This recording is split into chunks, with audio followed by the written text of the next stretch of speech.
large part because of the creation of the park and so on, is an emphasis on the Hornet's Nest, is where this was the most iconic fighting. This is where the battle was won and lost, and this was the sacrificial lamb that held out long enough for Grant to build his last line of defense and win the battle and all of that. So my beef is not that it was not important. Sure, it was important. I think it's probably been a little more overly emphasized than probably is necessary.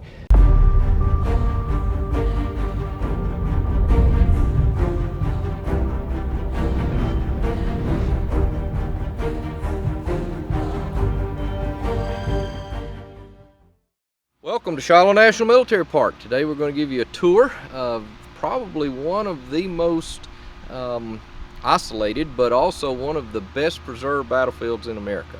Shiloh was preserved in the 1890s as part of this 1890s era battlefield establishment that the federal government gets involved in with Chickamauga and Gettysburg and Antietam and all of those. So the fact that the veterans could come back and mark positions on this battlefield before it's taken up into urbanization. Of course, we don't have that problem here at Shiloh, but you still have the veterans that can come back and mark pristine land, and so these early battlefields are very, very important.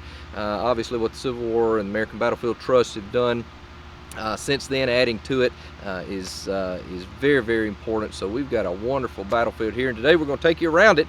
Right up here on the high ground, up from Pittsburg Landing, is the Shiloh National Cemetery, which you see behind me. This is also the headquarters area for the National Park. Has been since it was established. There was a hotel here at one time that the commission had an office in. The bookstore is here now, which unfortunately is a little bit backwards because this is the very end of the first day of battle. You start the battle way at the south end of the park, 2 or 3 miles down, which makes it a little bit difficult in terms of doing the battle chronologically. So just as an introduction today, we're going to do the battlefield along the tour route, not chronologically, and I'll explain a little bit as we go about what the chronology is and so on. And the National Cemetery here was established in 1866. It was not very feasible to establish these cemeteries on southern battlefields during the war itself, because you're still fighting, you still got hostilities going on and so on. So most of these southern battlefield cemeteries are established immediately after the war, like Vicksburg and Shiloh, Fort Donelson and so on, 1866, 1867 era. The original burials were out on the battlefield. They were disinterred during the winter of 1866 and brought here, and these are mostly Union burials. There are 4 Confederates actually buried here, 2 unknown, 2 known. Nobody really knows how they got here. There's no records about them. The 2 known were prisoners of war buried elsewhere that were brought here. But the vast majority are Civil War dead from the Battle of Shiloh. Also others up and down the Tennessee River, most of them unknown. The vast majority of the soldiers out in this cemetery sadly are unknown, because after 4 years on the battlefield, obviously the bodies had decomposed and a lot of the headboards had been burned and so on, so you couldn't tell who they were. So it's a fitting place though to kind of start our tour, because this sets the stage. This reminds you of what took place here on April 6th and 7th, 1862, in the largest battle in American history, North American history probably, to this point. In early April 1862, just a year into the war. We hadn't had any real major huge battles, Napoleonic in scope, if you will. We'd had Fort Donelson and Wilson's Creek and Pea Ridge and First Manassas and so on, but those are fairly small. Not saying they're not important, but they're fairly small compared to what's coming later, and Shiloh is the first of the really big ones, and it's going to get the nation's attention. There's going to be a collective gasp throughout the nation, north and south. So let's get in our car and let's start out. We'll head down to Pittsburg Landing. We're going to get out at 2 or 3 different places, but most of the time we'll be driving around showing you what's here on the battlefield, hoping that you will come back and visit and have a little more in-depth tour when you come back and can learn the very special history that is here at Shiloh National Military Park.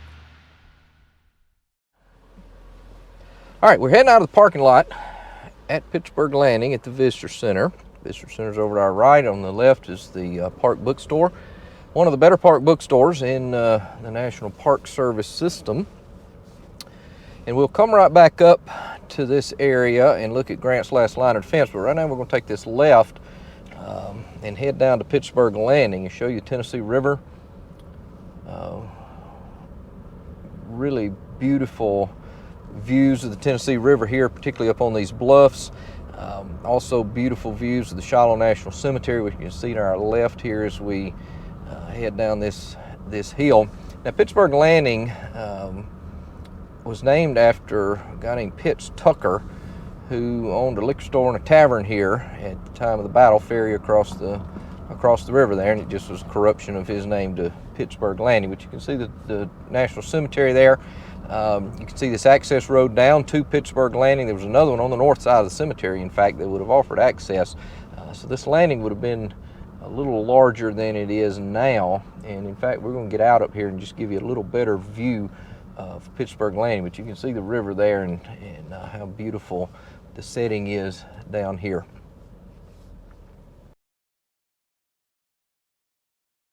All right, we're here at Pittsburg Landing, which is one of the really focal points of the Battle of Shiloh. Here on the Tennessee River, as you see behind me, of course, and we've got a little bit of a special treat for you. You can see coming down the river here, we ordered a special barge just for you today that you can see kind of some of the river traffic. May get a little loud, but we'll talk over it. But there's a lot of barge traffic on the river here, as there was a lot of steamboat traffic, obviously, in 1862. The whole reason that there is a battle at Shiloh is Pittsburg Landing. The Federals used this as a staging area. The Shiloh battlefield is never intended to be a fighting area, never intended to be a battlefield. It's a staging area for the movement down to Corinth, Mississippi, which is really strategically important in terms of those railroads that cross there, the Memphis and Charleston, the Mobile and Ohio, that one Confederate Secretary of War, former Secretary of War, calls the vertebrae of the Confederacy. That's the backbone of the Confederacy. It's what the whole thing is built on, these major trunk line railroads. And they cross at Corinth, which is extremely important. And so the Federals, as they move up the Tennessee River, the Tennessee's flowing north at this point, after their victories at Fort Henry and Fort Donelson, they will move farther southward up the Tennessee River. Because of some weather conditions and the rising of the river and so on, they disembark here at Pittsburg Landing, go into camp, waiting on another Union Army. This is the Army of the Tennessee under Grant. They're waiting on another Union Army under Don Carlos Buell, the Army of the Ohio, to combine with Grant's army here, and then together they're all going down and take Corinth and those major Confederate railroads. Now, it doesn't take a rocket scientist or a military academy graduate to understand why the Confederates would only want to fight one enemy army here at Shiloh rather than two enemy armies. So you want to hit Grant's Army of the Tennessee here before Buell arrives. And so Albert Sidney Johnston, who has concentrated his Confederate forces at Corinth, will march the 22 or so miles northward to attack Grant at Pittsburg Landing on the morning of April the 6th, and that's when we get the climactic Battle of Shiloh and its opening there at Fraley Field, which we're going to see in just a little bit. A couple more things about here at Pittsburg Landing in terms of the preservation itself. The land obviously has been preserved in the Shiloh National Military Park since the 1890s, but it looks a little bit different than it did during the Civil War. The river is a little bit larger because of TVA in the 1930s, 1940s. They dam up the Tennessee River, and that's going to raise the level of the water. So Pittsburg Landing would have extended farther out just a little bit into what is today the channel. In fact, if you're familiar with Shiloh and the historic photos from Shiloh, there are three historic photos from April 1862, as best we can tell, and two of them are basically of the same thing, taken from the high ridge over here to my left, of steamboats and gunboats and so on in the river here at Pittsburg Landing. You can see the landing level out farther today into what is the river, and there was a cabin sitting down here. So those are good historic photos that can kind of show you what it was like. Also, this is the general area that all of those Union troops retreating from the battlefield would hover on these bluffs, depending on who you talk to in terms of numbers. Grant basically says they want about 5,000 skulkers and stragglers and so on, and not a big deal. I had the thing in hand. Buell comes in and says no, they were like 15,000, which Grant's saying, I didn't have a problem. Buell's saying, no, I came in and saved your bacon, kind of thing. So it depends on who you're talking to, and probably the truth somewhere in the middle as it is most of the time. So very important point. Wanted to get out and kind of show you a little bit more here, because it is such a focal point. This is why the battle is fought here, this landing where the Union forces disembark, camp here, and the Confederates want to hit them before that other Union army gets here. So it's all transportation, steamboats, railroads, all that. You know, Industrial Revolution. We're seeing the effects of the Industrial Revolution on the battles here with steamboats and railroads and so on. So in that sense, a very modern war, but also you got to deal with the terrain on the ground, and this is a good place to see that here at Pittsburg Landing. All right, let's get back into our vehicle and we'll head out and show you some of the major sites on the battlefield. All right, we're going to head up the hill to the high ground and see where the battle is actually fought. Of course, out as we go up the hill out to the left, you will see these high bluffs that the Union soldiers would gather on, the stragglers, and of course to the right you'll see the Shiloh National Cemetery. There's a tornado that came through here in 1909 that heavily damaged the cemetery, and in fact it damaged one of the most historic trees that we got some bikers coming here. I don't know if you can see it or not, but the Grant Monument out in the cemetery here, those three cannon sticking up, is where Grant had his headquarters during the night of April the 6th. And he would try to make his headquarters in a cabin, but of course they're cutting off arms and legs, and he can't stand the sight of that. So he makes his headquarters there underneath this tree. It's raining. He's got a coat pulled up around his neck, his hat pulled down over his eyes, and it's a pretty miserable night. But apparently this is where Sherman comes to him and says, "All right, Grant, let's think about getting out of here. We've had the devil's own day," he says. And Grant looks at him and says, "Yeah, lick him tomorrow, though." He's not giving up. Other people had tried to convince him to get out of here as well, but he won't do it. He's going to counterattack, which is very different than what a lot of commanders, Rosecrans at Stones River, or Buell at Perryville, or Rosecrans at Corinth. They don't. If they'd counterattacked, they'd want a much larger victory. Grant does here, and of course wins the larger victory. To our left, we're moving along what is Grant's last line of defense, established here late in the day on April the 6th. This is as far as he can go back, or he's going to be pushed into the river or into the Snake Creek bottoms, and so he'll locate about 50 or so pieces of artillery along this ridge overlooking Pittsburg Landing in order to defend the access point that Buell will have to join the two armies. So he's got to hold Pittsburg Landing to get those reinforcements. It extends all the way out the battlefield to actually the entrance road at Shiloh, because that is where Lew Wallace will march in. Lew Wallace has been marching around almost in circles out there all day, and it will be there that Lew Wallace will march in. So he's gone as far back as he can, and still holding these access points to get reinforcements in. And of course we know that he does get those reinforcements. Out to our right is the Iowa State Monument, one of the most beautiful monuments on the battlefield. We have pictures of that tornado I was talking about in 1909 blows the Iowa Monument down. Here are the siege guns, Madison's Illinois Battery out to the left here. This battery kind of studs Grant's last line of defense in terms of building the line around. These siege guns, of course, are intended to be used at Corinth. Again, this is a staging area, not intended to be a battlefield. The monuments out to the right are various Ohio monuments that participated in the campaign, but were not physically here at the battle. For instance, some would be left up at Crump's Landing when Lew Wallace marches down. Some will be left up there to guard, the supplies and the landings and so on. We're going to cross through Grant's last line of defense here as we head out the Corinth Road. You can see the tablets to the right and the left there, and you can see the Union line of battle. This is a little service road, but we're going to pick up the main Corinth Road that runs from Pittsburg Landing all the way to Corinth. And then the variations, of course, the Eastern Corinth Road, and there's a whole network of roads in here. But right about here, we pick up the main Corinth Road, and so we'll be traveling out it on the major tour route. one thing to note about Shiloh, a lot of people ask, what did it look like in 1862? Was it this heavily wooded? Well, yeah, it was. It was nearly 90% wooded at the time of the battle. It was only just a few fields dotting the landscape that farmers had cut out in order to provide for their families, mostly subsistence farming. And as a result, you get a heavily wooded battlefield, almost like the wilderness of Spotsylvania, or well, not Spotsylvania so much, but Chancellorsville up in Virginia. And so the National Park Service tries to keep the battlefield as historically accurate as possible in terms of wood lines, field lines, and all that.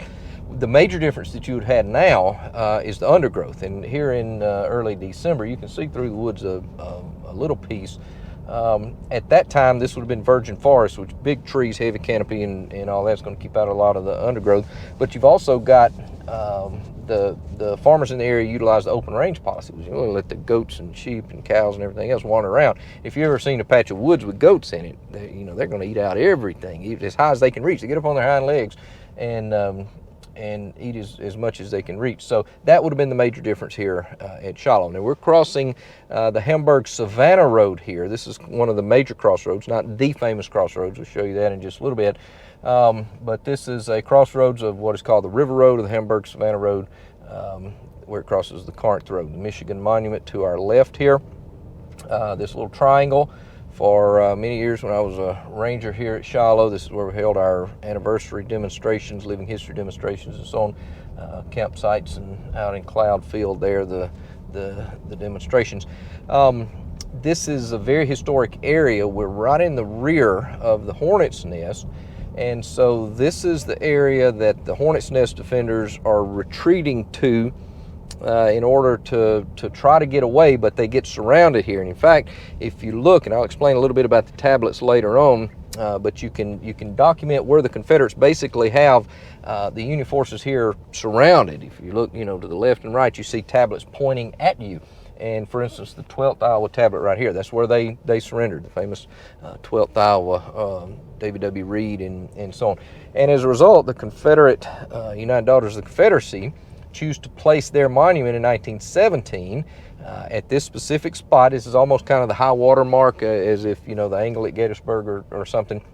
And so this UDC monument out to the left here is extremely endowed with symbolism. There's a lot of symbolism we don't have time to go into, but once you visit Shiloh, you can get a little more into it. The crux of it, though, is in the center. The figures of death and night are taking the laurel wreath of victory from the front figure, which is the South, the lady South there. And the lost cause argument is obviously that death and night took victory away from the Confederates here at Shiloh. Night, because we ran out of daylight. A lot of Confederates say if we just had another day or another hour or two, we'd have won that battle. Death took victory away because they argue had Albert Sidney Johnston, we'll see that site later on, had Albert Sidney Johnston not died, then the South would have won the victory and so on.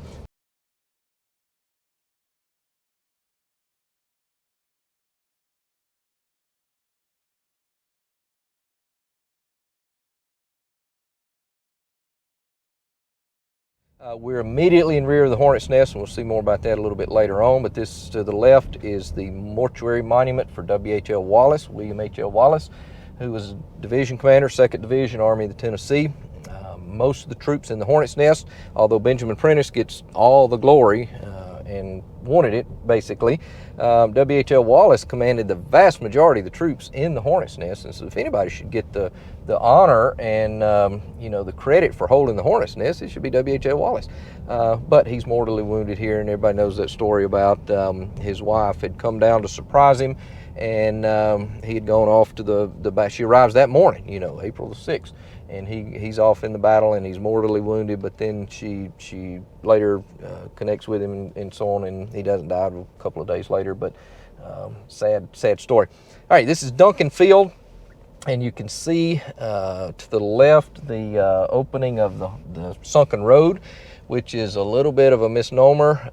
There is no reference to that road being sunken until I believe it's 1881, when Manning Force writes his from Fort Henry to Corinth book. That's the first reference in any literature, primary, secondary, whatever, that mentions the road being sunken. And of course, by then we've got a lot of battlefields. It's got a sunken road, a peach orchard, a wheat field, a bloody something, a church, and we got to have a sunken road too. And then you start arguing about my sunken road's deeper than your sunken road, kind of thing.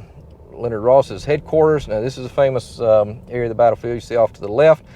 This is the famed Ruggles Battery that the Confederates will establish 50 or 60 artillery pieces here to try to blow the defenders of the Hornet's nest, and really probably more aimed at counter battery fire for the artillery in defending the Hornet's nest rather than anti-personnel. But at any rate, a lot of artillery here, and historians have argued over whether it's 57 or 55 or 62 or 53 or whatever. The original Park Commission historian David W. Reed said this was the 62 guns, but he didn't take into account attrition earlier in the day. He just counted guns in batteries. My take, I don't know how many, I wasn't here, I don't know how many guns were there, but I remember the guy when Hurricane Katrina came through, the guy on the Weather Channel, they were arguing over whether it was going to be a 4 or 5, I think. And he said, all right, listen, it don't matter. The difference in a 4 and a 5 hurricane is the difference in being hit by a Mack truck and a freight train. It don't matter. And so really, does it matter whether it's 55 or 57 guns? It really doesn't matter. A lot of guns there. Moving on, if you look to the left, you will see a big field called Review Field, which gets its name from the Union soldiers in the days and weeks before the battle. The Army of the Tennessee encamps here as early as mid-March, the 17th or so, 16th, 17th. And so they will hold reviews and drill and train, and this is a good flat level field out there, and it becomes known as Review Field. McAllister's battery here on the left is attacked by a Tennessee regiment, 4th Tennessee. They lose like 171 men or something like that in just this one attack against this artillery battery. Division Commander John A. McClernand's headquarters are just to our right. You may know about the story of John McClernand and his issues and competition with Grant. We're riding along the Union line of battle early morning, April the 6th. We're getting into a heavily monumented area here, which off to our right will be Water Oaks Pond. There'll be some heavy fighting there on the second day as well. On the left, you can see the Union line of battle. McClernand's line of battle is driven back at 11 a.m. The Illinois State Monument just to our left.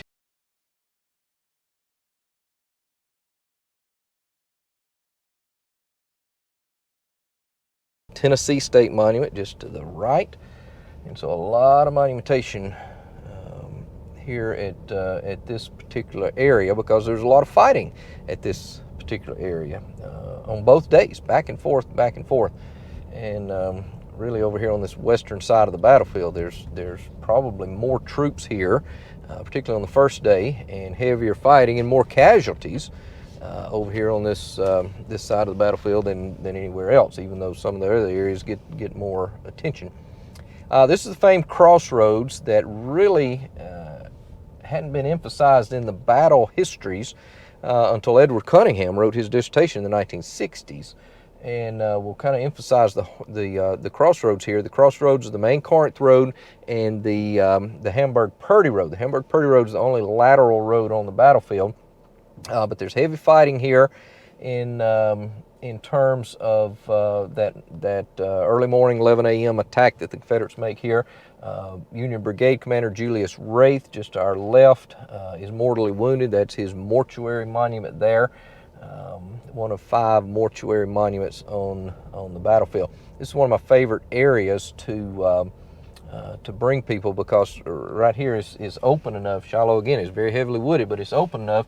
And if you look back, I don't know if we can see it on the camera here, but to the left rear, you can see the line of battle just as plain as day in spacings of regiments and so on. So it's a really interesting place there.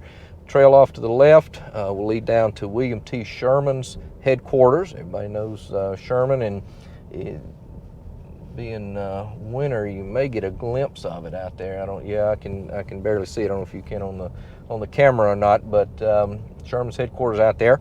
And of course, we're approaching Shiloh Church, and this ridge on which Sherman makes his first stand early on the morning of April 6th. And there's in holding here is about 4 acres owned by the church itself, the Shiloh Methodist Church, United Methodist Church. At the time, this was a Southern Methodist Episcopal South church. The Methodists, like the Baptists and others, the Presbyterians later on, will split, mainly over the issue of slavery. Prior to the Civil War, I think the Presbyterians split during the Civil War. Later on, of course, the Methodists come back together, and that's where you get the United Methodist. The Baptists never do come back together. At any rate, this is owned by the Shiloh Methodist Church here. The modern building is just to the front. You can see a reconstruction of what probably the original church would have looked like. But this is such a integral part of the battlefield. I think we'll stop here and talk just a little bit more about some of the action that took place here around Shiloh Church. All right, we wanted to stop and get out here at Shiloh Church just simply because it's so iconic and so important. Lends its name to the battle, obviously. For the North, the battle for many years was known as the Battle of Pittsburg Landing. The South named it Shiloh. Over time, Shiloh becomes the standard name, Shiloh National Military Park. In fact, the landing, the cemetery at the landing, was first known as the Pittsburg Landing National Cemetery, and then later on it was changed to Shiloh National Cemetery. So Shiloh, the name coming from the church here, will become iconic, obviously. And there were a series of at least 3, maybe 4, the documentation is not really there, in terms of church buildings. The original would have sat where the church here sits, and you can see this is the 3rd generation that was started I think in like the 1920s out of native rock, and you can see how far they got up before the Depression hit, and they ran out of money, and then in the 1950s they finished on up with brick. Still an active congregation. I've been to church out here, good folks, and really kind of cool to go to church at Shiloh Church. Probably what it would have looked like, as best we can tell, in terms of there are no drawings or anything like that. No photographs. There's some paintings, and there are no architectural drawings. There are some hand drawings, but there's a little bit of dispute, I think, not dispute, but maybe over whether there was a window here or where the door was, which side the door was, and so on like that. But by and large, this is about what the church would have looked like. We can walk in and see just a little bit what it would have looked like inside.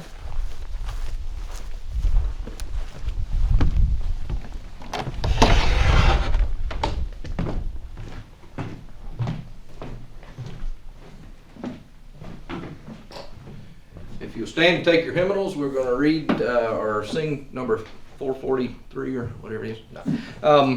Anyway, this would have been what it would have probably looked like. And of course, we can go out the side door.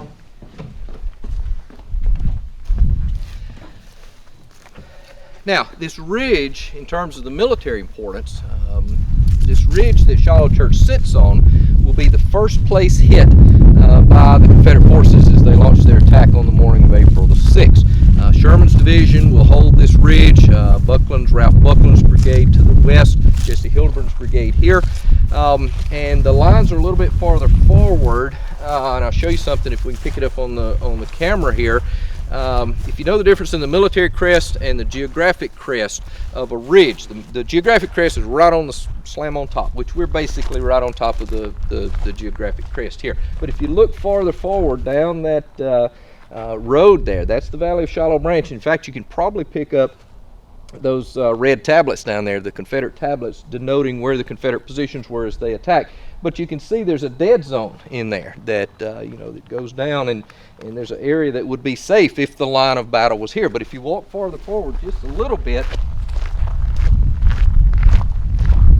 you'll see that dead zone evens out, and as a result, if you put your troops farther up on the military crest of the ridge then there is no covered zone. There's no area for an enemy to be safe in, to reform or anything like that. And as a result, the Union forces, of course, will be on the front of this ridge and will cover this whole thing with fire as the Confederates begin to move forward. And this position is never taken. It's such a strong position here on this ridge. It's never taken by frontal assault.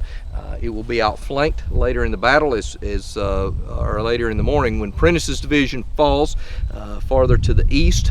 The Confederates will get on the flank of Sherman's division, and Sherman will have to fall back. But as far as holding this position against frontal assaults, this is a very, very strong position, mainly because of the valley of Shiloh Branch. It doesn't look that substantial, but a lot of times when I have groups out here or something, I'll wait till a car comes along or somebody hiking or something, and it's a lot farther and a lot more substantial than you think it is. Cars big here, will get very small as they go down into that valley. So terrain, I've always argued terrain is the key factor here at Shiloh, and you have to understand things like Shiloh Branch and this ridge overlooking it that the Confederates have to come through the branch and the low ground there.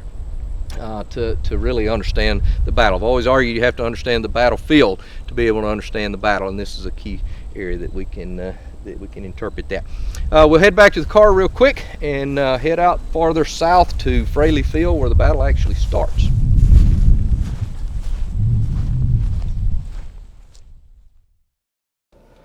All right, let's head out southward from our Shiloh Church position here. You can see the church cemetery here, Barrett's Battery there, Chicago Light Artillery, overlooking this valley of Shiloh Branch. This is one of the key terrain features of the battlefield, and as we're going down in it, again, unless you're going up this thing or something, a lot of times I'll stop tour groups at the bottom and we'll hike up, and every one of us are huffing and puffing by the time we get to the top there. But you can see these Confederate tablets here denoting Claiborne's brigade, Patrick Claiborne, Patton Anderson, Bushrod Johnson. These are all the Confederate brigades that begin to stack up here in the valley of Shiloh Branch, never being able to take Sherman's position back to our rear. We're going to take a little bit of I believe this is actually on the tour route. We're going to take a little bit of a detour here before we get to Fraley Field and see the brand new Mississippi monument. I say brand new, it's probably 10 years old or so now, but it's new in comparison to all the other monuments, or most of the other monuments. But this area is Ray Field, which is some of the heaviest fighting here. This is the famed area where the 53rd Ohio will camp.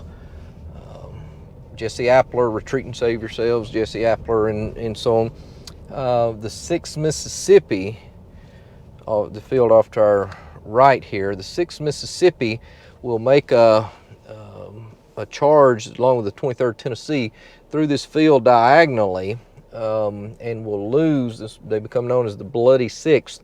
They go into action with, I think it's 425 men. They lose like 300 out of those, which is about 70% casualties. Unreal casualties. There's artillery battery off to our left, Waterhouse's battery, that will catch them in the flank and just tear them to pieces.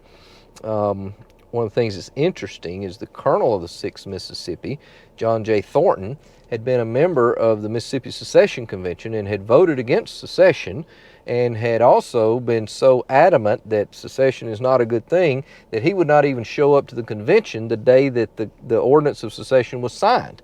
And he was so adamant against secession, yet he's one of the first ones to go into the Confederate Army. So opposition to secession does not always equal opposition to the Confederacy, and vice versa. Just because you're for the Confederacy and in the Confederate Army does not mean that you had actually supported secession. It's kind of interesting. Thornton was wounded in the leg, in the thigh here, and really ended his career. Broke the bone and all that. Really ghastly wound. And I've often thought about what he was thinking as he was laying on the ground out in that field. He's probably thinking, "I told y'all so. Don't do this. Look what it got us." At any rate, this is where the Mississippians chose, of course, to place the Mississippi Monument. This is the Valley of Shiloh Branch again. You can see Waterhouse's battery off to the left out there, or to the right out there. This is near Ray Spring. John Ray on the land here. This is the Mississippi Monument. Let me see if I can get us kind of positioned here a little bit to see that. Put up, I believe, in 2010. I can't remember exactly, but fortunately Mississippi was able to get the funding together to put up that monument. We'll head back out to the main Corinth Road and continue on southward to Fraley Field, where the battle actually began. So what we've been doing the whole time, if you haven't figured it out, we started where the battle ended on the first day, and we worked our way southward to where the battle actually began. So we've been going in reverse. Again, to do it chronologically would take a lot more time than we actually have, and would be a little more in depth than just an introduction, you know, to the battle here. So we're kind of just going along the tour route to get you an idea, an introduction to the battlefield. Now, on this high ridge on the south side of Shiloh Branch, the Confederates will also emplace artillery. Early on the morning of April the 6th, there are ultimately about 24 guns, which is a pretty large number. You can see some of maybe through the woods, some of the artillery out in here.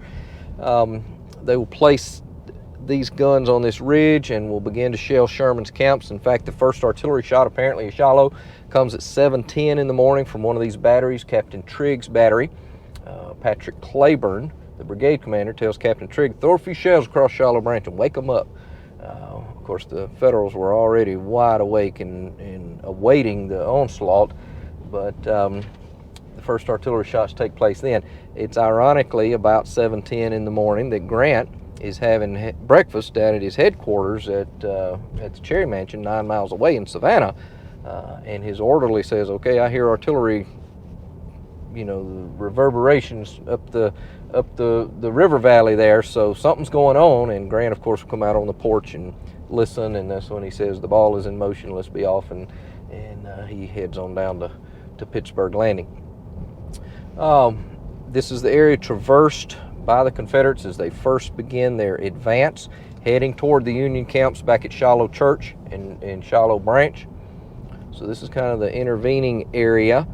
When you get up right around the curve here, we'll be at Fraley Field, which is where the battle actually begins. This is where we got some tourists up here.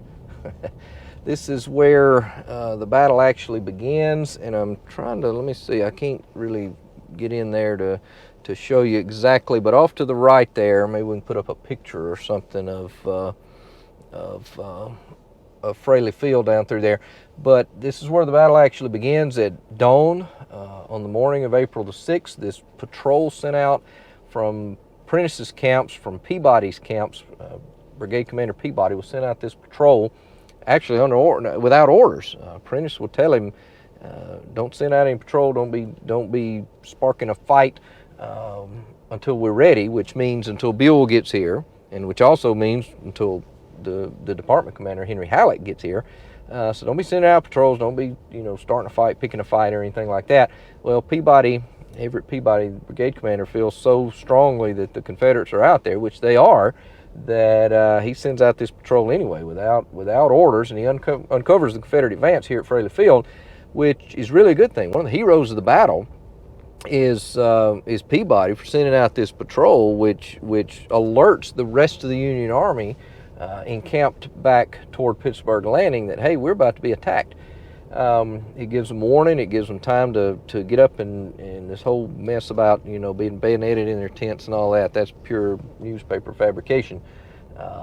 Peabody's patrol gives a lot of warning. Prentice holds Peabody accountable for bringing on the battle. He writes to him, in fact, and points his finger and says, I'm going to hold you personally responsible for bringing on this battle. And Peabody says, well, sure, I'm responsible for my actions. I'll take the blame or the credit or whatever. What Prentice doesn't understand is that there's a battle coming either way. Peabody doesn't bring on the battle. Peabody just gives warning that the battle is coming. There's a battle coming either way. These are some of the upper reaches of Shiloh Branch, some of the feeder branches to Shiloh Branch. you get up on this ridge here, and as the Confederate advance begins to move forward from their initial position back there, we get some heavier fighting as we move toward the Union camps, which we'll see up here just a little bit. This is one of the areas that Robert Shaver's Confederate Brigade goes into action.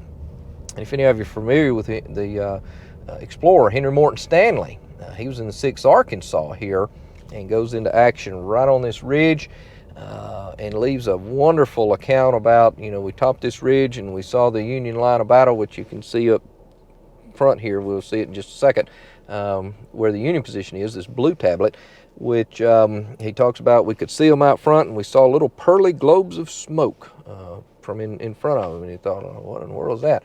And then, of course, he began to hear bullets crashing all around, and he figured out they're shooting at us. That's not a good thing. He's the one that put flowers in his hat and said, okay, if they see the flowers, maybe they won't shoot us. Which I don't think that worked either. Here you can see coming up the Union position here, 25th Missouri. This is part of Peabody's brigade, sent out to kind of stem the Confederate advance. Of course, nothing's going to stop the Confederate advance here. And a couple of more little hills here will come to Peabody's headquarters and brigade camps. But also we'll see Peabody's mortuary monument, which, not to give away the end of the story, but Peabody does not survive this. He's hit as many as 3 or 4 times in various legs and arms and torso and all that, but then he takes a bullet right at the upper lip, and that, of course, does him in. But you can see right up on top of I'll try to keep the vehicle straight a little bit. You can see Peabody's headquarters and mortuary monument, and then you see their campsite. The tablets here at Shiloh, we'll go ahead and talk about that just a little bit. The campsites are supposed to be a cross-section of a tent, an officer's wall tent. It looks more like home plate to me than anything, but that's a campsite. Battle positions are denoted by, for the first day, square tablets, and for the second day, oval tablets. They're also color-coded, so if you see a blue tablet, that denotes an Army of the Tennessee position, Grant's Army. Yellow tablet will denote an Army of the, Army of the Ohio tablet. And red, of course, will denote a Confederate tablet. So you can immediately look at a tablet here and say, okay, that's a Union Army of the Tennessee. They're facing the direction the unit faced. That's a first day tablet, so on and so on. Really, the Shiloh Commission is the most progressive. Gettysburg and Antietam don't differentiate by color. The different days are not differentiated. Of course, Antietam's only one day. The 3 western ones from the 1890s, Vicksburg, Chickamauga, and Shiloh, will differentiate the colors by blue and red, and it's Shiloh yellow. Shiloh's the only one that goes even farther and will differentiate between the days, with the square tablet on the first day, and then the oval tablet on the second day. We're riding along Peabody's camp line. The campsite tablets are on the left. The line of battle tablets are on the right. So these guys are defending their camps here. By 8:39 in the morning, however, they've been driven back, mainly because they don't have any defensive terrain to aid them. The 2 creeks in this area, Shiloh Branch will run basically from this area, the headwaters, to our rear. Locust Grove Branch will run kind of to the front right here, to the east. So they're flowing in opposite directions, but they cover basically the entire front of the Union camping position, this cul-de-sac that they're in. And so both flanks will utilize these creeks and these valleys that they flow through heavily, but Prentiss in the middle has kind of the high ground. It's kind of like the Continental Divide, that's where the highest ground is, and as a result, he doesn't have any real defensive aid, and that's where the Confederates punch through. And as a result, as I mentioned with Sherman's division at Shiloh Church, the position's never taken by frontal assault, but the Confederates break through on Prentiss's division line, which is much less defensible, and as a result, sweep around and get on Sherman's flank, and will drive Sherman back as well. So this is a critical area where the Confederate initial attack breaks through about 8:30 or 9. Now, it's taken them a while to get here. Everybody, normally thinks of Shiloh as just you just roll over the Union camps one by one. Not really, though. The battle started at daylight, about 5 o'clock, and here it's 8:39 before they actually take the first line of Union camps. And so it's not by any means the Alpine avalanche that PGT Beauregard describes it as. It's a slow, methodical move forward. And remember, the Confederate Army here, 80% of it is green. The veterans in the Confederate Army that have seen action, particularly at Fort Donelson and so on, they're sitting this one out. They're up at Camp Chase and Camp Morton and Rock Island and all those prison camps, Johnston's Island, wherever they went. So it's really a green Confederate Army, and it takes a while for them to figure out, okay, how are we moving together in such large numbers and coordinating this and so on. We're on the Eastern Corinth Road, and here we're crossing again the Hamburg-Purdy Road. We've already crossed it at the crossroads back there. But we're heading into, as the Confederate Army moves forward and breaks through Sherman's and Prentice's camps, they will continue forward and meet a second major line of defense. And there are numerous smaller lines of defense held throughout this position, or throughout the battlefield, but major lines of defense in terms of sectors of the battle and all of that. The next major line that the Confederates will run up will be just to our front here in terms of the famed Hornet's Nest, Peach Orchard, Crossroads line. And basically what you got are Prentice and Sherman falling back from their campsites toward Pittsburg Landing, while the other three divisions, Hurlbut, McClernand, and W.H.L. Wallace, are moving forward to take position in lines of battle. And so they meet together, and basically it's right here in the middle of the battlefield where they actually meet together. And this is where, of course, the Confederates, fully deployed, will run up against the Union Army fully deployed, and so as a result, this is where the battle really just starts to bog down and where the major fighting takes place. And up here you can see the various Confederate tablets, red tablets and so on, that are denoting Confederate attacks against the Hornet's Nest, which is just right to our front. You can also see to the right the famous Putnam Stump. I don't know if you know the history of that, but on the second day, this is actually a second day position, the 14th Wisconsin moves through this area, and J.D. Putnam is hit and killed, and his friends bury him at the foot of this tree and carve his name in the bottom of the tree. And later on, of course, the tree's cut, but still a stump there in 1901. And the Wisconsin Commission, as they come down and are looking at where to put monuments and so on, they find this and they think this is just the greatest thing in the world. Let's dig up the stump, take it back to Wisconsin, and make a facsimile of it out of granite and put it here on the battlefield. So that's where the Putnam Stump is. J.D. Putnam, of course, was disinterred and taken to the National Cemetery, and he's one of the relatively few known burials in the National Cemetery, because his friends took the time to mark his burial position there. Okay, as we continue on toward the Hornet's Nest, you'll see off to the right here Stevens' Brigade, Anderson's Brigade, Gibson's Brigade. These are the various Confederate tablets denoting all of these assaults into the Hornet's Nest throughout really the mid portion of the day on April the 6th. Everything from 10:30, 11 a.m. All the way in through really 3:34 that afternoon. Here's the Arkansas Monument. Lieutenant Colonel Dean of one of the Arkansas regiments, I don't remember exactly which one, will die there. And of course, here's the Sunken Road and the Hornet's Nest. Sunken Road not being sunken, as we mentioned earlier. I think since this is such a focal point of the battle in historiography and in memory, I think it would be good to get out here and take a little more in-depth view here at the Hornet's Nest. So that's what we'll do.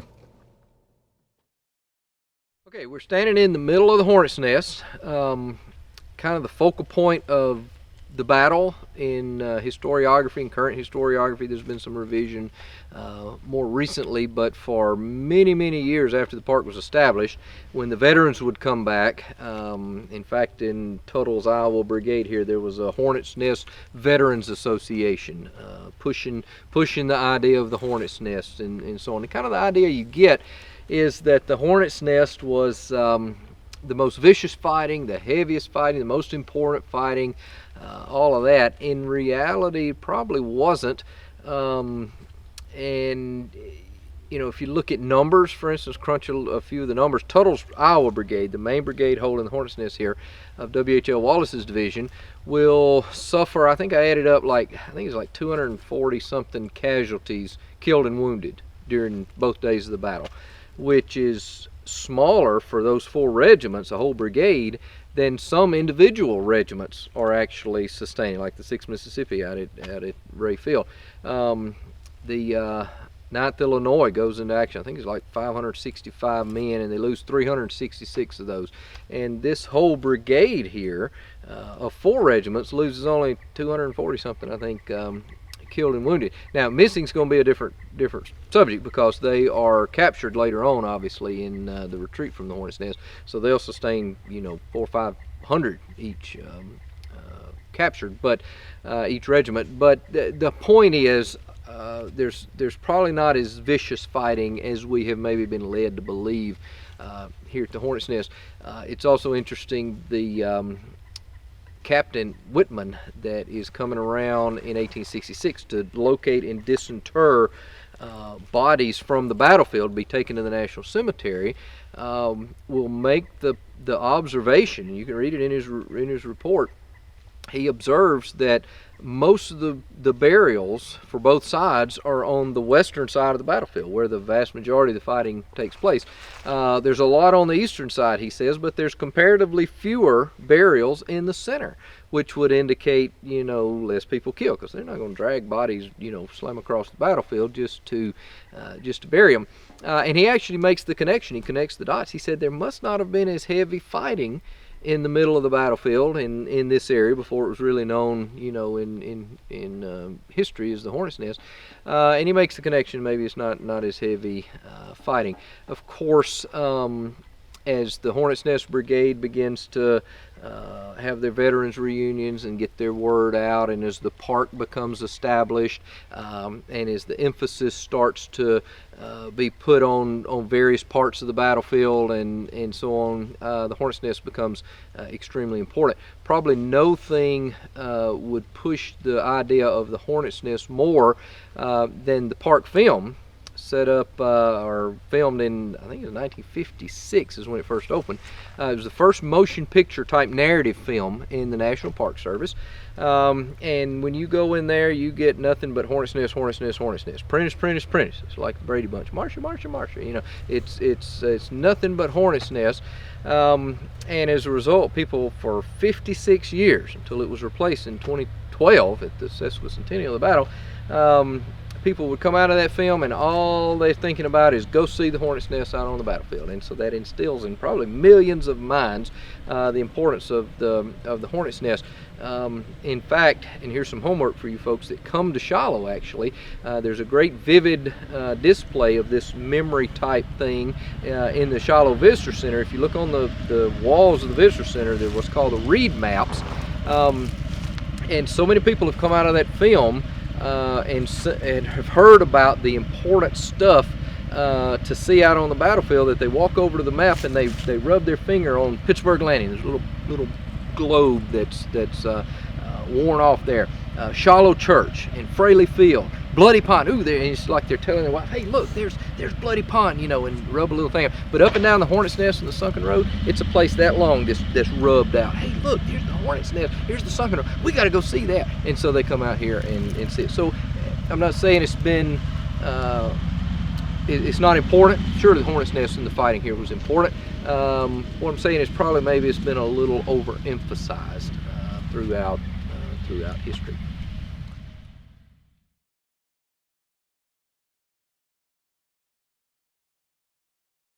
This little knoll here in the middle, there's a little creek, Briar Branch, that basically makes a half circle here, and there's a knoll of high ground right in the middle here that really constitutes probably what is the Hornet's Nest.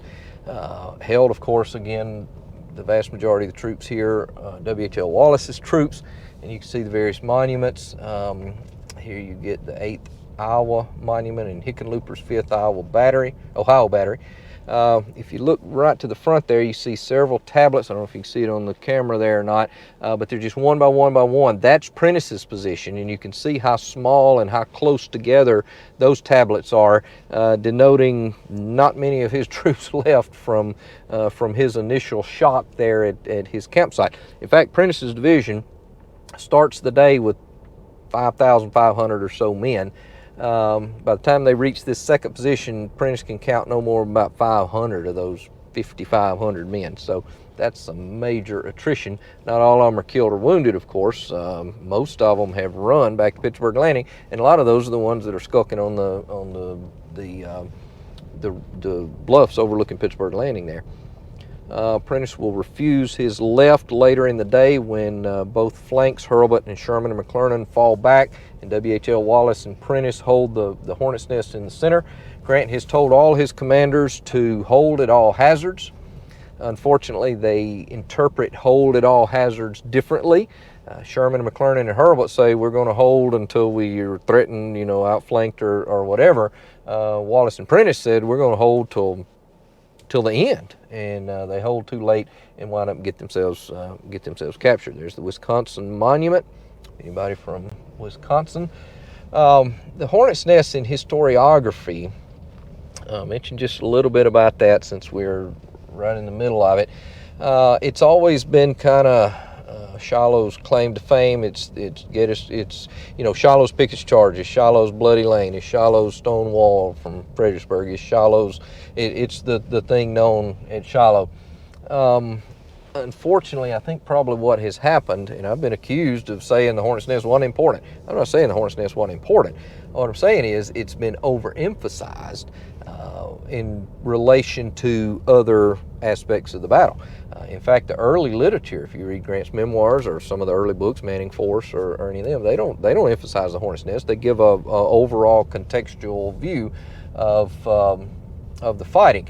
But what has come about since then, up until really the 1960s or so, in large part because of the creation of the park and so on, is an emphasis on the Hornet's Nest, is where this was the most iconic fighting. This is where the battle was won and lost, and this was the sacrificial lamb that held out long enough for Grant to build his last line of defense and win the battle and all of that. So my beef is not that it was not important. Sure, it was important. I think it's probably been a little more overly emphasized than probably is necessary, mainly because the first historian of the national park, David W. Reed, I mentioned Reed earlier, he fought in the 12th Iowa. Any guess where the 12th Iowa might have fought? At Shiloh? Right smack in the middle of the Hornet's Nest. So he's emphasizing where his regiment was, where his unit was, and so on. I have no doubts that if the historian maybe had come out of the 3rd Iowa, just use Iowa as an example, that fought over near the Peach Orchard, they might have emphasized the Peach Orchard in turning that Union left flank. We held the left flank and all that. If the historian come out of the 11th Iowa, they probably would have emphasized the right over there, the western side of the battlefield where the heaviest fighting took place and so on. So a lot of it has to do with schools of thought, historiography, and all of that. We're going to head out into kind of a newer area of the park. This has not been opened up, but just, and of course time flies, probably 10 years or so now, that this has just been surfaced and opened. Used to have a gate on it. But this opens up a lot of areas back in the Cavalry Field, Jones Field area, which is some heavy fighting, important fighting, and so on, that we will mention as we go through. Also get you a good view of another major terrain feature, Tillman Branch, which is going to factor in on the latter part of the day on April the 6th, Grant's last line of defense. Here we see, I don't know if you can see that, a Confederate burial trench, one of 5 marked on the battlefield. Today there's many as 6 or 7 others that we have reference to that don't necessarily know where they are, have been lost to time. In fact, the original report dealing with finding the graves in 1866 talks about the largest Confederate burial trench on the battlefield was over on the eastern side near the peach orchard, and there's no trace of a Confederate burial trench over there. At any rate, getting back to Tillman Branch, the first two creeks that are really important in the initial Confederate attacks are Shiloh and Locust Grove that I mentioned earlier, and we stopped and looked a little bit at Shiloh Branch there and the importance of that. A corresponding set of creeks farther up the battlefield, mile or mile and a half or so farther north, will be Tillman on the right and Dill Branch on the left. And they're going to do the exact same thing as Shiloh and Locust Grove. They're going to have the headwaters in the center, kind of on the Continental Divide, and they're going to flow the opposite direction, providing a shield, of course, for the Federals as they institute this last line of defense. And that'll be where Grant's last line of defense is. And so we're diving off into the valley of Tillman Branch here. This is Cavalry Field, a cavalry camp out in here. We can see as we're going down into the valley of Tillman Branch here, you can see just kind of how steep this is. I don't know if the cameras are doing it justice or not. And this has been cut through the hill, of course. If you had to come down, it's almost sheer bluffs on each side here. So you can see kind of how substantial this is. This is Tillman Branch. So this is why Sherman McClernand over here on this western side of the battlefield will fall back behind Tillman Branch, while Hurlbut's division is falling back behind Dill Branch in order to utilize the terrain there for its defense.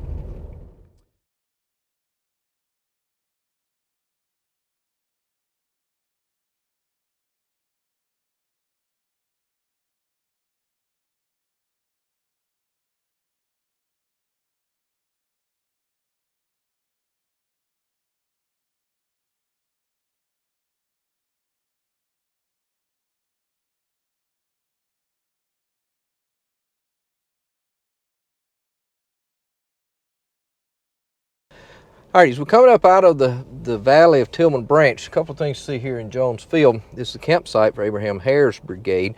But on the second day, if you look off, I don't know if you can see on the camera to the left, let me kind of maybe position a little bit here. You see those oval tablets out in there? That is Lew Wallace's line of battle. The initial line is on the ridge across the field, kind of where you see that truck going across there now. That's Highway 22 out there, the bypass that was instituted in the 1960s. And then Wallace will move forward into this forward ridge here, and so those oval tablets are Wallace's position, some of the Army of the Tennessee. On the first day, that's second day stuff, on the first day, you get a reorganization of the Union forces that have fallen back from this big 11 o'clock Confederate advance that breaks McClernand and Sherman's line up at the crossroads. And so if you look, you'll see all of these square tablets denoting first day positions, of course. There's some all the way out here, and even the 15th and 16th Iowa monuments out to the left there. So this is a reorganization area, and it's from here that we have this huge counterattack that takes place about noon or 12:30 or so on the first day.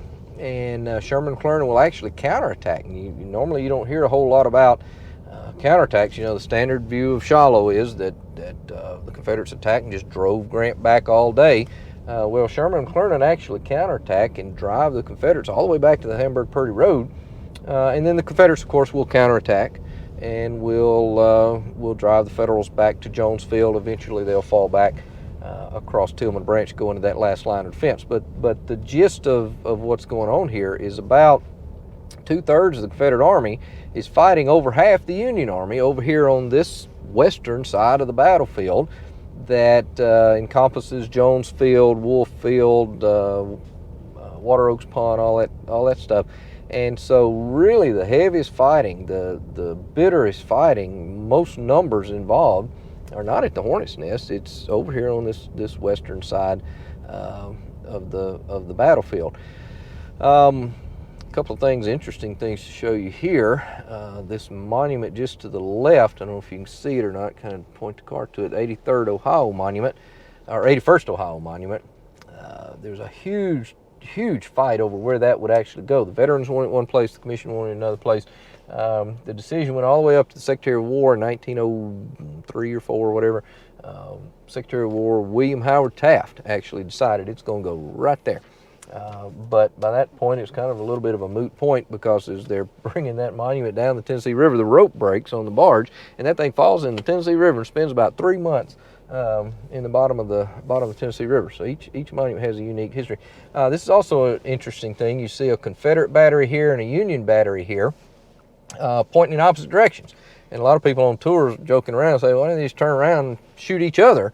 But of course, what they're doing, they're holding these positions at different times. And even though you can look and see, okay, yeah, that's a blue tablet facing that direction, Army of the Tennessee, first day, still you have to get down and read the tablets to find out timing and when things are here and what's going on and all that.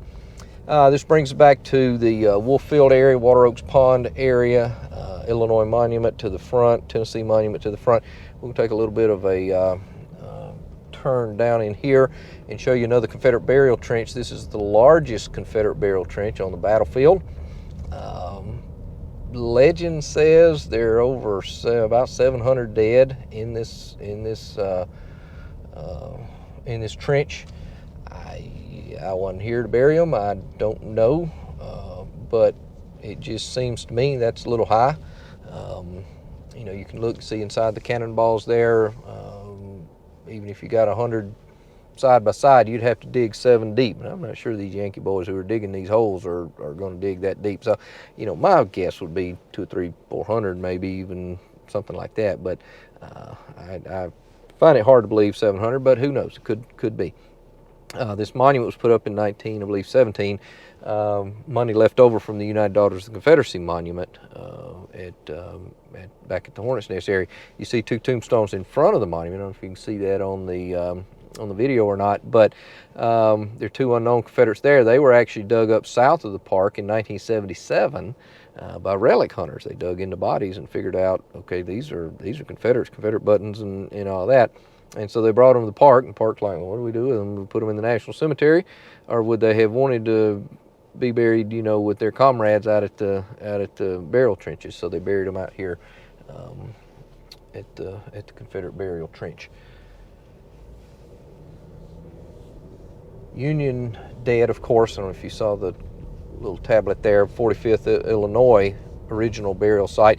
The original burial sites for the various regimental burials for the Union Army are marked. Of course, there are no bodies there anymore. They were disinterred and taken to the National Cemetery.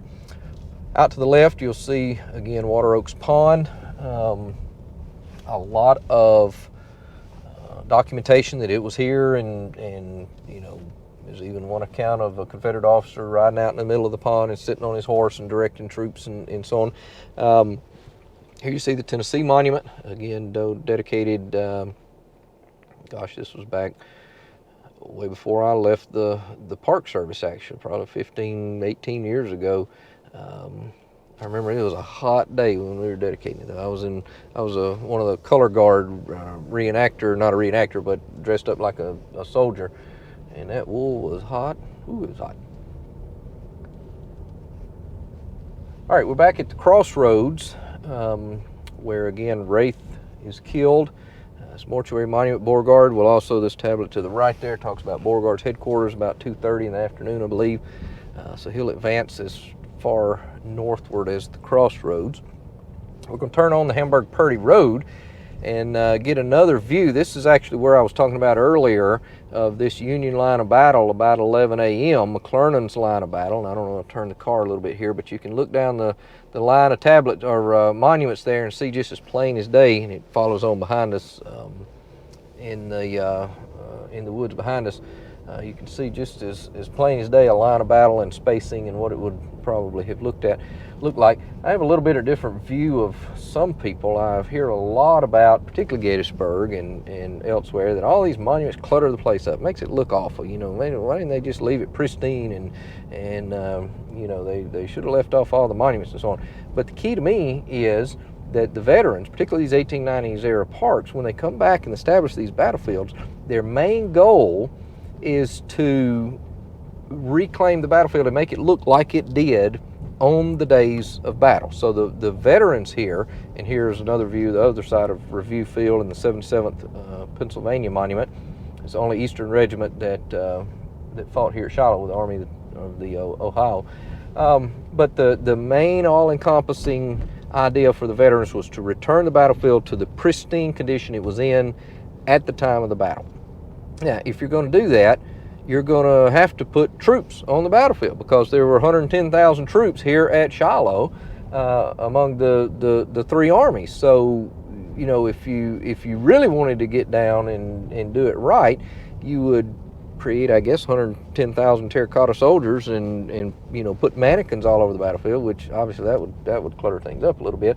But you can't do that. But the next best thing is to put monuments marking the site of troop positions and so on. So if you're going to put this back like it was during the battle, you got to have troops on here, and you got to have these tablets and monuments denoting where they were. So to me, these monuments and so on, they're not cluttering the battlefield. They're an integral part of what the veterans wanted to do when they were establishing this battlefield.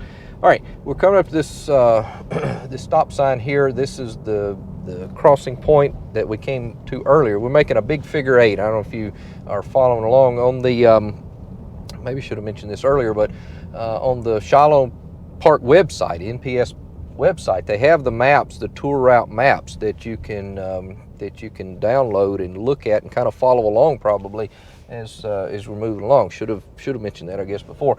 But we're at the crossroads of the Eastern Corinth Road and the Hamburg-Purdy Road. To the left is Daniel Davis Wheat Field. Heavy fighting here on the second day as the Union forces push out from their Pittsburg Landing, Tillman Branch last line of defense. They meet Confederate resistance here. This is probably the heaviest fighting of the second day here at the wheat field. The Washington artillery just to the left here is captured by Hazen's brigade, this same Hazen at Stones River with the oldest Civil War monument still in place and so on. They're recaptured by the Crescent Regiment, Louisiana Crescent Regiment. You can see the Crescent Regiment here. Their monument, one of the veterans put that up with his own funding. It's a beautiful monument. It's supposed to be the crescent moon, so it looks more like a hammer and sickle of the old Soviet Union than it does anything. But at any rate, that's the Crescent Regiment monument. It retook those Washington artillery guns there. The Confederate line of battle on the second day and first day actually, but on the second day you see all these oval tablets will be here along the Hamburg-Purdy Road on the right flank. We're entering the area of the peach orchard and Sarah Bell's cotton field, which we'll see just out to the left momentarily. You'll also see some of those square red tablets denoting Confederate line of battle here. And off to our left here, I don't know if you can get a good picture of it with the camera or not, but you can look across Sarah Bell's cotton field into the peach orchard, and you could see the line of battle, those Illinois monuments glistening in the sun over there. That's the 41st Illinois. This is the Confederate staging area for those attacks against Hurlbut's division in the peach orchard. There's a couple of deer right there. These are the attacks that Albert Sidney Johnston had such trouble pushing forward for a couple hours early afternoon. There's a Texas monument just to our left, pink granite. You can recognize those all over the nation on battlefields. But it's here that the Confederate attempt to turn that Union left flank. Johnston's whole idea is to turn the Union left flank, drive the Federal Army into those swamps to the north west of Pittsburg Landing. Deprive the enemy of Pittsburg Landing. The Confederates don't necessarily want to take Pittsburg Landing. They don't need Pittsburg Landing. They don't have any boats, and they can't hold Pittsburg Landing if they do take it because of the Union gunboats in the river. They just want to deprive the enemy, the Federals, of Pittsburg Landing and that link up with Buell. So they want to drive Grant into the swamps to the northwest, and to do that you have to hook around the Union left flank. Well, we're on the Union left flank now. If you look to the, I don't know if we can see it or not, but look to the right, you can see the valley of Locust Grove Branch. Very substantial. You can see why the terrain is as important as it is here. This is the corresponding valley to Shiloh Branch early in the battle on the first day at Shiloh Church. Make this loop here and go back kind of around the area. This is the area that Stewart's brigade, David Stewart, will hold in terms of that Union left flank. You know, in the movie Gettysburg, Joshua Lawrence Chamberlain, we are the flank, you know, we are the flank. Well, this is the flank that the Confederates are trying to turn, and they actually hold out. Very few of them really do yeoman's service. This is also the Greer tract that the trust, and this is probably back around the sesquicentennial, probably 10 years or so ago. They bought, you bought what, 600 acres or so down in there, and it's really a major acquisition. So thank you trust folks, and now American Battlefield Trust. Of course, it was Civil War Trust then. This is David Stewart's headquarters, also a hospital site. Just in a very quick nutshell, this is kind of revolutionary in terms of hospital treatment. Most of the time you had emergency triage, stop the bleeding type thing, and then emergency surgery if needed. They're called today echelons of care. But then, you just put them somewhere and put them on a steamboat or a railroad and take them to a general hospital somewhere. But the surgeon Irwin figured out here that if we let these guys recuperate a little bit and get overshock or whatever, they'll stand a whole lot better chance of living if we let them recuperate a little bit on site. And if you think about it today, if a soldier's wounded in Afghanistan or Iraq or something, they don't just move them straight to Walter Reed. They put them in an in-theater, Germany Air Base or whatever, to let them recuperate before they send them back to the major hospital. So this was kind of an addition of an intermediate level of care that allowed them to recuperate just a little bit and stabilize before the long trips on the steamboats and the railroads and so on that probably took as many lives as bullets and bayonets did. All right, we're on the Hamburg-Savannah Road, the river road that we crossed earlier. And as we're pointing toward Hurlbut's line of battle in the peach orchard, farther to the front there, in fact, you can probably see the 41st Illinois Monument up there. That's Nelson Williams' brigade of Hurlbut's division. This will be where the Confederate attack will move forward, and this obviously will also be the attack that Albert Sidney Johnston himself directs, and of course that he will be mortally wounded in. So the Johnston Mortuary Monument here. We'll take a stop. This is one of those iconic places as well. So I think we'll stop and get out here and do just a little bit more detail at this point.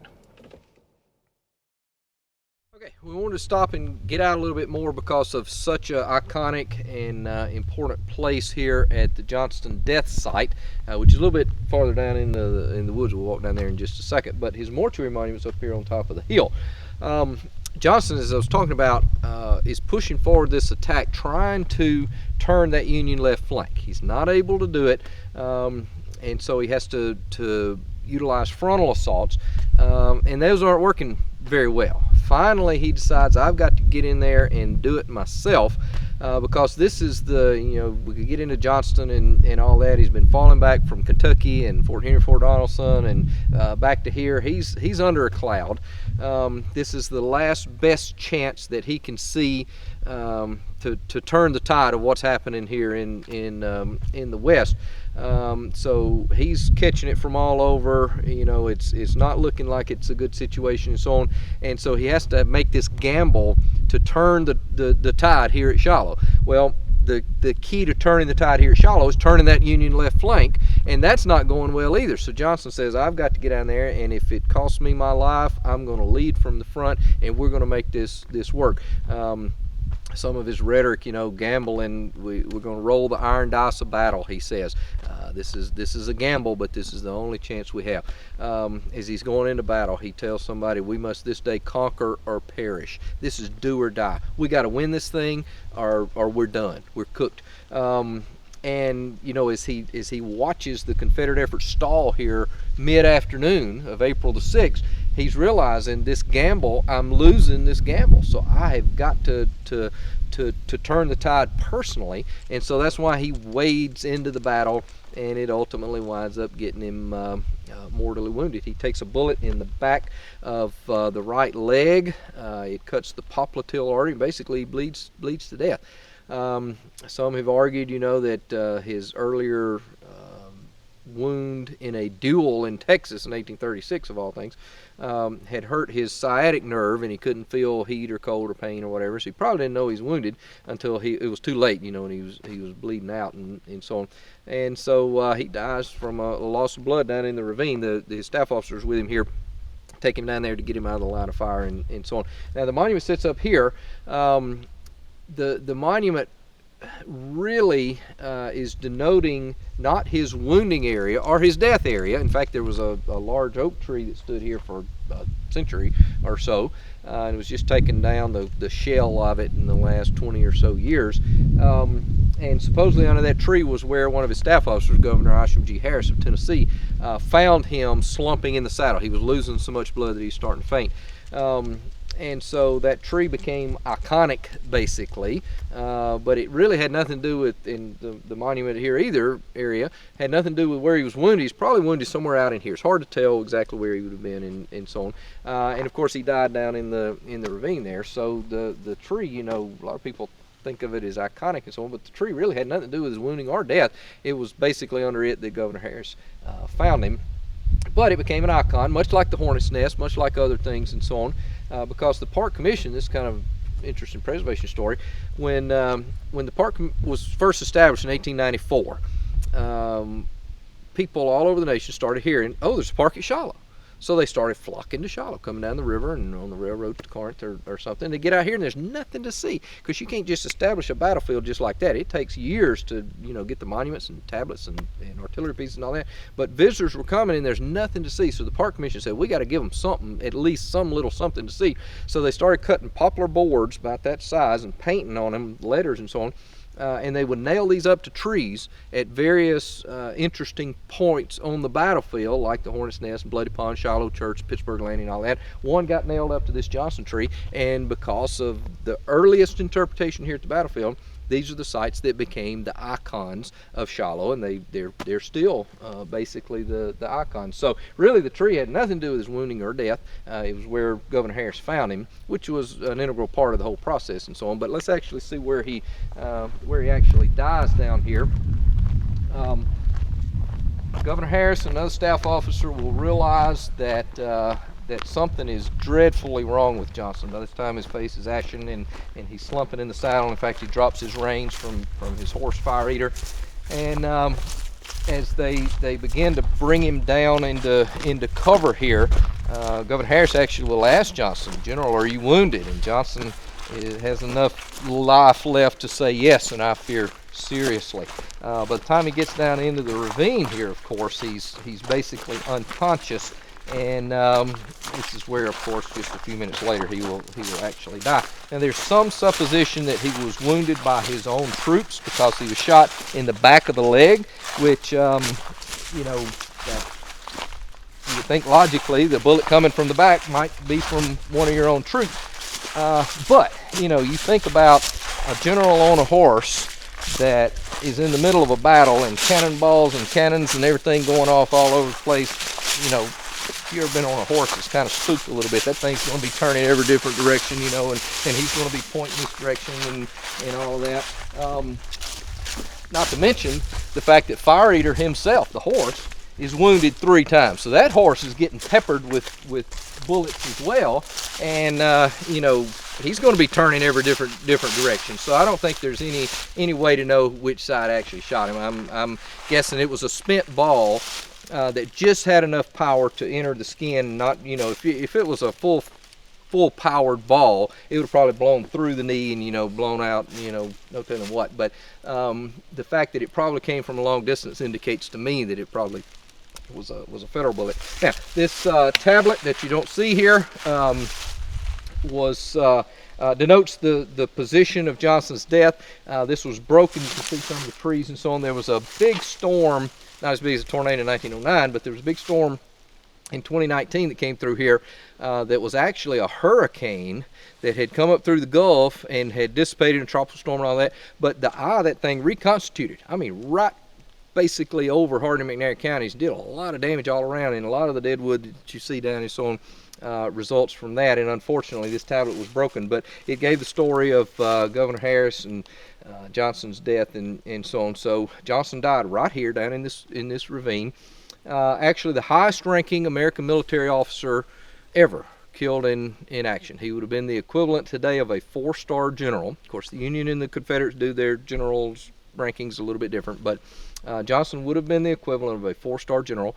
The next highest ranking general killed in action, I believe, was Simon Bolivar Buckner. Was a lieutenant general, a 3-star on Okinawa during World War II. And I believe there was also a lieutenant general killed in the Pentagon on 9/11, I think. I would have to check on that. At any rate, Johnston would have been the equivalent of a 4-star general. Now, he's not in U.S. service at the time. We can't say United States general, but American general, the highest ranking in all of American history. We'll head back up and get in the car and go see the peach orchard and the Bloody Pond and other sites.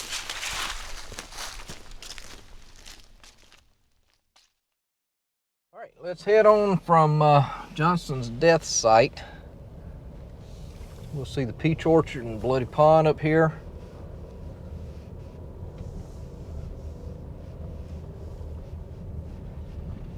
Just to the front left, of course, you can see Sarah Bell's cotton field or cabin set just right on the ridge right here.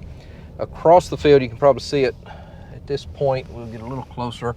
You'll see the Mance George cabin that was the only historic structure on the battlefield at the time. It was not there at the time. Here we're crossing the Union line, 41st Illinois. It was not at this spot at the time, but it was moved here like 2 weeks later, but it was on the battlefield over near the entrance road. This is the peach orchard. Park Service has a hard time keeping the peach trees alive. I think the deer like to eat the young tender leaves and so on, but we'll just pull in here, kind of make the circle. You can see the cabin up there a little bit better, and you can see the peach orchard there and Hurlbut's line. Now again, just like Sherman McClernand over on the west side, Hurlbut here on this east side will fall back. He will interpret these orders of hold at all hazards and differently than Wallace and Prentice will, obviously.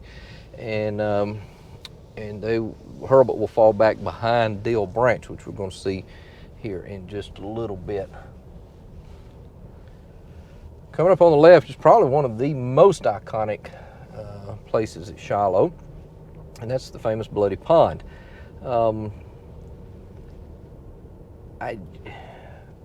I'm not saying the Bloody Pond wasn't here. I'm not saying it wasn't important. I'm sure it was here, and I'm sure there were soldiers that dipped their wounds in it and all that. What I do say about the Bloody Pond, and don't take me wrong, don't say, he said it didn't exist. I don't know whether it exists or not. Again, I wasn't here. But the fact is, there is no contemporary April 1862 evidence that it was here. I'm guessing it was. But I guess the problem I have is kind of this entitlement thing. It got the board nailed up that said Bloody Pond, and as a result, a lot of the other water sources on the battlefield, Water Oaks Pond, that we do have mention of in the reports and so on, a lot of springs and so on, none of those get a board nailed up and so on. This one does, and this one becomes the icon.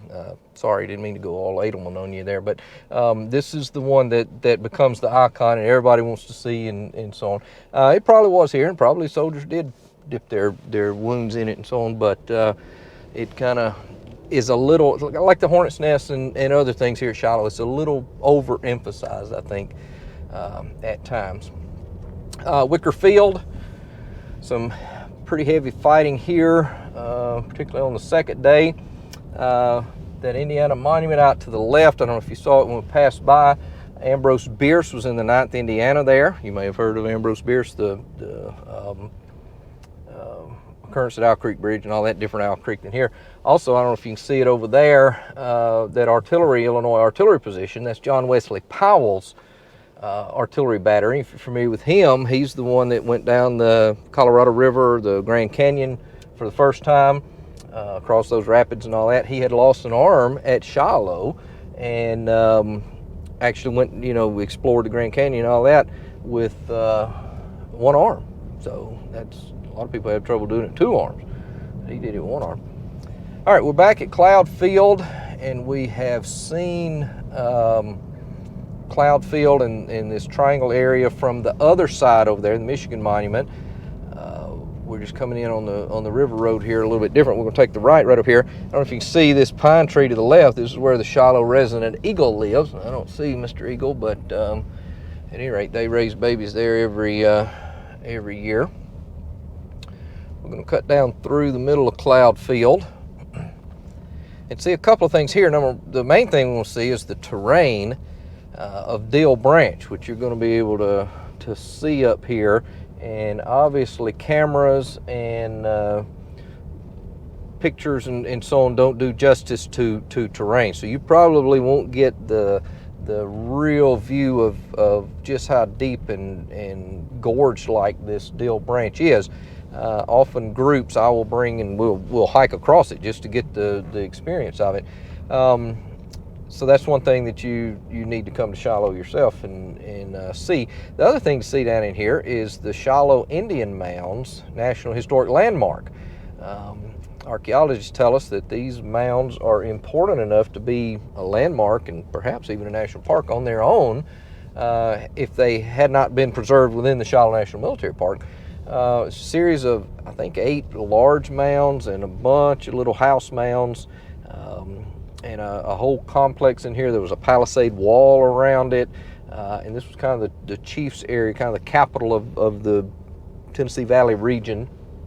And one of them is a burial mound. I think there are like 30 bodies that came out of that mound.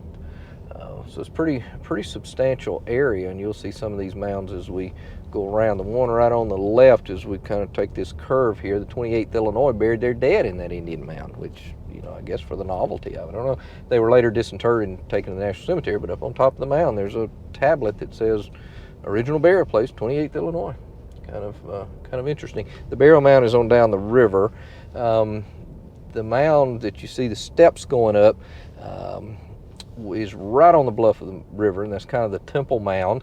And in fact, when I was a ranger here, it was beginning to fall into the river, erosion and so on. And of course, the National Park Service is not necessarily in the relic business; it's in the preservation business.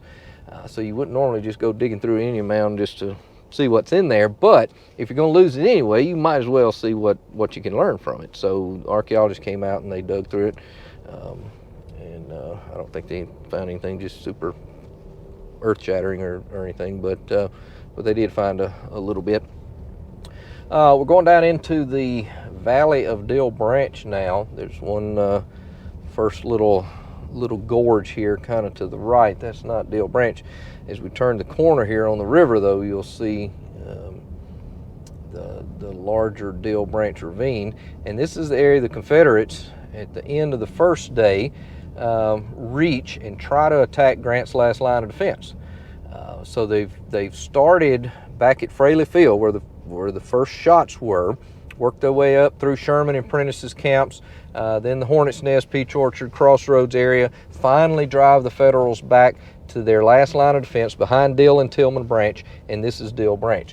And so I don't know how good you can see out of the cameras and so on. We'll get some better views going up, I think. But you've got those 50 pieces of artillery up at the top of the ridge. All the Federals that have fallen back from the battlefield throughout the day go into that last line of defense. The first of Buell's army that arrives starts to go in that last line of defense. And then you've got 2 gunboats here in the river, the Lexington and the Tyler, firing up this ravine into the Confederates as they try to cross it. Elements of 4 Confederate brigades actually try to cross this ravine and attack Grant's last line of defense. Only one actually attacks or even makes a semblance of an attack. And if you're going to call on somebody to be the bravest of the brave, you call on the Mississippians, of course. And this is I'm a Mississippian. It's the brigade, James R. Chalmers Brigade, the High Pressure Brigade as it's known in the Kentucky campaign, Stones River, and all of that. they get to the top of this thing and they realize, all right, this is not a good place to be in, so they don't even hardly make an attack. But they get farther than anybody. You may be able to see a little bit more. It's normally where I stop and leave folks, but it is a extremely precipitous ravine, huge gulch here that obviously the Union forces will use as a defense to force the Confederates to come through to attack this last line of defense. Obviously, it will hold. The argument is that if we had one more hour of daylight, we'd have pushed the Federals into the river or the swamps. Confederates will argue if Johnston would live, would have won the battle and all that kind of stuff. When you look at terrain like this, I don't think there's any doubt. It didn't matter who was in command, Johnston or Beauregard or Napoleon or Joshua Lawrence Chamberlain. I don't care who's in command. They're not gonna take this last line of defense. After having fought 13 hours during the day and bloody and lost troops and lost officers and tired and all that kind of stuff, they're not gonna take Grant's last line of defense. Now, Grant, of course, probably could have held without Buell. I think he could have held his last line of defense without Buell. But Buell's arrival does allow Grant to counterattack the next day and drive the Confederates off, which is what will take place, and that's what wins the substantial victory here. These are the bluffs overlooking the river. Real nice view. I don't know if you can see it really good out of the camera or not, but we were just down at Pittsburg Landing right down there earlier, and I mentioned those photographs that were taken from the high bluffs up here. This would have been the area that those photographs were taken from. So that leads us back then to Pittsburg Landing and the National Cemetery that you will see just up to the front here, and that'll bring us back to the Visitor Center area, where we will stop and end the tour. You can see, of course, the beginning of Grant's last line. Again, off to the left, just to the front, you can see the large Iowa monument, the largest monument on the battlefield. And of course, you see Old Glory there, the flag. One of my favorite things to do as a ranger here was to go put up and take down the flag, particularly in the National Cemetery. That was always just kind of a special thing to go each morning, each afternoon, to raise and lower the flag, especially if I had a military group in. I would do a lot of the staff rides, and on occasion, when we were starting at 8 o'clock or so in the morning, I would start by going down in the National Cemetery there, and we'd allow those guys to raise the flag. And I think they always thought it was a pretty special thing as well to raise the flag in the National Cemetery. So we're back at the Visitor Center. We're gonna, I think, get out one more place here in the National Cemetery and kind of sum everything up, but we'll stop here for now. All right, we're back at the Visitor Center. We thought we would give you one last look at kind of what all of this means. We're here at the Grant headquarters site, of course, that I mentioned a little bit earlier. Also in the National Cemetery, which you can see behind me, contains about 4,000 burials, the vast majority of them those killed here at Shiloh. So that kind of puts the whole thing into perspective. Total casualties here at Shiloh, the official figures are about 23,746, which there's been some research that indicates that particularly the Confederate numbers are even higher than that. So really heavy casualties. Now, not all those killed, on about, well, I say only about 3,500 or so outright killed. Maybe not quite that many, I forget off the top of my head, but a lot of those are wounded, which would later die, obviously. And then you've got the missing, which could be captured, could be deserted, could be literally missing, just blown, slammed to pieces. There's nothing left. So anything that produces 24,000 casualties or more is a climactic event, obviously, and in this case, it's the first of what comes along, and you've got, as I said earlier, many more of these to come along. So it's fitting that we kind of end here in the National Cemetery, which is such a beautiful, sacred, hallowed spot that no visit here to Shiloh is complete without a visit to the National Cemetery, just to kind of reflect a little bit on what this all meant and what the larger war meant, and what it means to be an American, and so on. So hope that you will come out to Shiloh. You've just seen very tipmost part of the iceberg. You're just barely scratching the surface on this video.